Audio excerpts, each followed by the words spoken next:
Ağcabədi rayon icra hakimiyyətinin başçısı Rafil Hüseynovun yerlərdə keçirdiyi səyyar qəbul bu dəfə Ağcabədi şəhərində davam etdirilib. Şəhər 1 nömrəli tam orta ümumi təhsil məktəbinin həyətində keçirilən səyyar qəbulda əvvəlcə rayon rəhbəri çıxış edib. O bildirib ki, bir neçə il əvvəl də həmin məkanda səyyar qəbul keçirilib və o zaman sakinlər tərəfindən qaldırılan məsələlərin bir çoxu artıq öz həllini tapıb. Rayon rəhbəri məktəbin yaxınlığında yeni parkın salınacağı və ərazidə görüləcək digər işlər barədə də məlumat verdikdən sonra söz sakinlərə verilib. Müraciətlərdə əsasən küçələrə asfalt örtüyünün çəkilməsinə ehtiyac olduğu, bəzi yollarda yaranmış çalaların gediş-gəlişə mane olması, eləcə də bəzi küçələrdə işıq dirəklərinin quraşdırılması məsələləri qaldırılıb. Bundan əlavə sahibsiz itlərlə bağlı narahatlıq da diqqətə çatdırılıb. İcra başçısı səsləndirilən hər bir məsələyə münasibət bildirib, həlli mümkün olan məsələlərlə bağlı aidiyyəti qurumlara tapşırıqlar verib. Bəzi küçələrdə qeyd olunan işlərin görülməsi üçün isə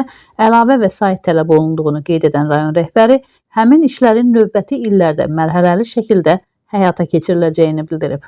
Məhsəti Musa, Kənan İsayev, Aran Ağcabədi internet televiziyası üçün.